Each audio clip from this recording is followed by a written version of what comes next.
നിലനിർത്താൻ ദീപകിൻ്റെ സ്മരണാർത്ഥം 24 hours ലഭ്യമായ ഒരു ഹെൽപ്പ് ലൈൻ ഞങ്ങൾ അതിൻ്റെ വിഷയങ്ങൾ ഓൾറെഡി സംസാരിച്ചിട്ടുണ്ട്. ഒരാഴ്ചയ്ക്കുള്ളിൽ സെറ്റപ്പ് ചെയ്യും. 24 മണിക്കൂറും ഏത് പുരുഷനും വിളിച്ചാൽ കിട്ടാൻ സാധിക്കുന്ന മൊബൈൽ ഫോൺ.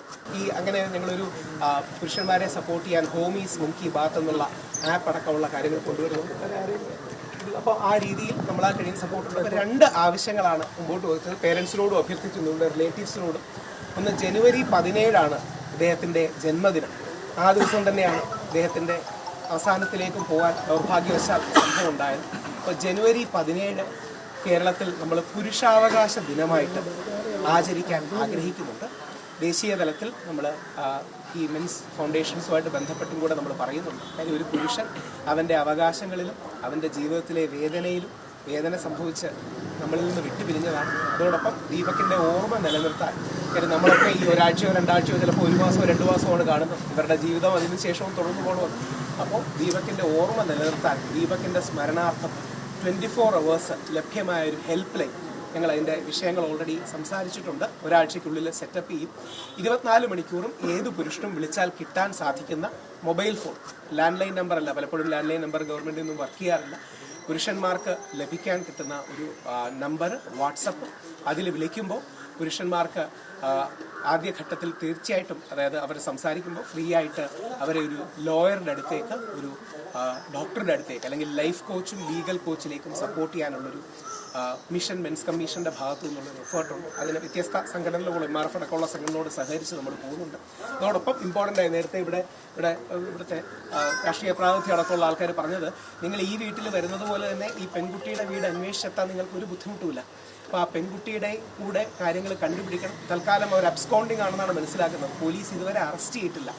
ഒരു കാര്യം കൂടെ, ആ പെൺകുട്ടിയോട് ആർക്കും പ്രതികാരമല്ല ഉള്ളത്, പക്ഷേ നീതിയാണ് വേണ്ടത്. അപ്പം ചിലപ്പോൾ സോഷ്യൽ മീഡിയ പോസ്റ്റിൽ ചില ആൾക്കാരൊക്കെ വളരെ മോശം കമൻറ്റുകൾ ആ പെൺകുട്ടിക്കെതിരെ ഇടുന്നത് പറ്റും. അതിനോടൊന്നും ആരും യോജിക്കുന്നില്ല. കാര്യം പ്രതികാരമല്ല നീതി. പക്ഷേ ദീപകിന് നീതി കിട്ടണം, ദീപകിൻ്റെ കുടുംബത്തിന് നീതി കിട്ടണം. ഇന്ത്യൻ നിയമം അനുശാസിക്കുന്ന ആത്മഹത്യാ പ്രേരണയും IT ആക്റ്റും അടക്കമുള്ള വകുപ്പുകൾ ചുമത്തി ആ പെൺകുട്ടിയെ അറസ്റ്റ് ചെയ്യണം. അത് വേറൊന്നും കൊണ്ടല്ല, അതാണ് നിയമം എന്നുള്ളത് കൊണ്ടാണ്. നാളെ ഏറ്റവും പ്രധാനം, നാളെ വേറൊരാളുടെ കണ്ടന്റിന് വേണ്ടി നമ്മുടെ ജീവിതം അല്ലെങ്കിൽ ഒരു പുരുഷന്റെ ജീവിതം ഇല്ലാതായ, ഞാനത് പറയുന്ന ഒരു അച്ഛനായിട്ട് കൂടെയാണ്. അതായത് ഞാൻ 2 ആൺകുട്ടികളുടെ അച്ഛനാണ്. ഒന്നാമത്തെ മോന് 9 വയസ്സും രണ്ടാമത്തവന് 2 അല്ലെങ്കിൽ 3 വയസ്സുമാണ്. നാളെ അവൻ വളർന്നു വരുമ്പോൾ ഇതിനെക്കാട്ടി കൂടുതൽ ഡിജിറ്റൽ മീഡിയ ഉള്ള ലോകമായിരിക്കും. നാളെ അവരുടെ കണ്ടന്റിനായിട്ടോ അവരുടെ ശത്രുക്കളോ അല്ലെങ്കിൽ ആരെങ്കിലും ചെയ്യരുത്. നമ്മുടെ ആദരണീയനായ മുഖ്യമന്ത്രിക്കടക്കം മകനുള്ളതാണ്, നമുക്ക് എല്ലാവർക്കും ആൺമക്കളും ഉള്ളതാണ്. സ്ത്രീകളോടൊപ്പം തീർച്ചയായിട്ടും വേണം, എല്ലാവിധ പിന്തുണയും സ്ത്രീകൾക്കുണ്ട്. എന്നാൽ പുരുഷന്മാർക്കും കൂടി സപ്പോർട്ട് വേണം. ഇന്ന് 11:30 പ്രസ് മീറ്റ് ഉണ്ട്. ആ പ്രസ് മീറ്റിലും നിങ്ങൾ മാധ്യമങ്ങൾ ആലോചിക്കേണ്ട ഒരു കാര്യം, ഏകദേശം 11 മാസമായി നിയമസഭയിൽ പുരുഷ കമ്മീഷൻ ബില്ല് ഇരിക്കുകയാണ്. 11 മാസമായിട്ട്. കഴിഞ്ഞ ഫെബ്രുവരിയിൽ സ്പീക്കർ പെർമിഷൻ കൊടുത്തതാണ്. ഇതുവരെ അവതരിപ്പിക്കാതിരിക്കുന്നതിൻ്റെ കാര്യം, നിങ്ങൾ മാധ്യമങ്ങൾ അവരെ സ്ത്രീ വിരുദ്ധരെന്ന് വിളിക്കുമെന്ന് പേടിച്ചാൽ ഒന്ന് ആലോചിച്ച് നോക്കുക. ഇന്ന് രാജ്യസഭയിൽ അവതരിപ്പിച്ചു. നമ്മുടെ കേരളമാണ് ആദ്യമായിട്ട് കൊണ്ടുവന്നത്. ശ്രീ എൽദോസ് കുന്നപ്പള്ളി എന്ന MLA സ്വകാര്യ ബില്ലായിട്ട് കൊണ്ടുവന്നു. ഇന്ത്യയിൽ ആദ്യമായിട്ട് കേരളമാണ് കൊണ്ടുവന്നത്. ഇപ്പോൾ രാജ്യസഭയിലൊക്കെ അവതരിപ്പിച്ചു. ഡോക്ടർ അശോക് കുമാർ മിത്തൽ, ആപ്പിൻ്റെ MP, ലവ്ലി പ്രൊഫഷണൽ യൂണിവേഴ്സിറ്റിയുടെ ഒക്കെ സ്ഥാപകനാണ്. നമ്മളാണ് ഏറ്റവും പോസിറ്റീവായ ഈ നിയമം കൊണ്ടുവന്നത്. പക്ഷേ സ്ത്രീവിരുദ്ധരാണെന്ന് മാധ്യമങ്ങൾ വിളിക്കും, സ്ത്രീവിരുദ്ധ ചാപ്പ കുത്തും, സ്ത്രീവിരുദ്ധരാണെന്ന് ചർച്ച ഉണ്ടാകുമെന്ന് പേടിച്ചാണ് ഈ വിഷയം സംഭവിക്കാറ്. അതിനും കൂടി സപ്പോർട്ട് കൊടുക്കണം. അപ്പോൾ ഒന്നുകൂടെ സംക്ഷിപ്തിച്ചു കഴിഞ്ഞാൽ, ദീപകിൻ്റെ അച്ഛനെയും അമ്മയും കാണുകയുണ്ടായി.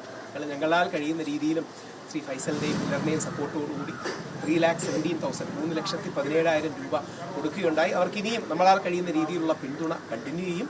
അതോടൊപ്പം നമ്മൾക്ക് ആവശ്യം ആ പെൺകുട്ടിയെ വേറൊന്നും കൊണ്ടല്ല, നിയമം അനുശാസിക്കുന്നത് അറസ്റ്റ് ചെയ്യാനാണ്. അതുകൊണ്ട് നിയമം അനുശാസിക്കുന്ന രീതിയിൽ അറസ്റ്റ് ചെയ്യണം.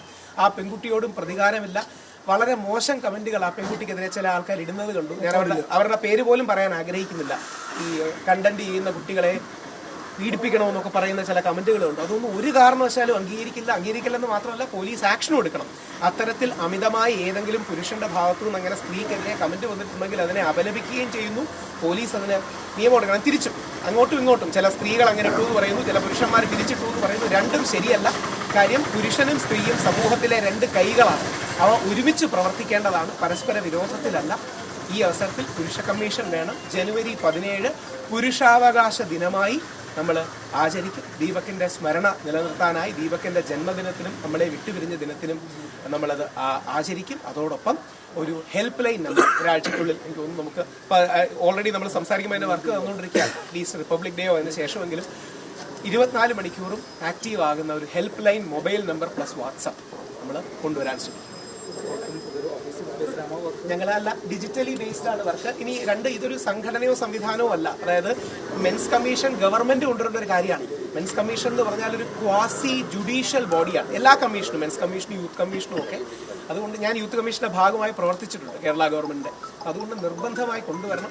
ഇതോടൊപ്പം അതിന്റെ കുറച്ച് ഡീറ്റെയിൽസ് ഞങ്ങൾ ഓൾറെഡി പുരുഷന്മാർക്ക് വേണ്ടി ഈ സപ്പോർട്ടിന്റെ ഭാഗമായി പോമീസ് മെൻ കി ബാത്ത് എന്ന് പറയുന്ന സാധ്യതടക്കം ബാംഗ്ലൂരിലെ അവരുടെ സപ്പോർട്ട് ചെയ്തുകൊണ്ട് 11:30 അതിന്റെ ഡീറ്റെയിൽസ് കാണിക്കുന്നുണ്ട്. ഇതൊക്കെ വരുന്നത് വരെ എല്ലാവർക്കും സപ്പോർട്ടിന് വേണ്ടിയുള്ള 11:30 നിങ്ങളെ പ്രസ് മീറ്റിലൂടെ കാണണമെന്ന് അഭ്യർത്ഥിക്കുന്നു.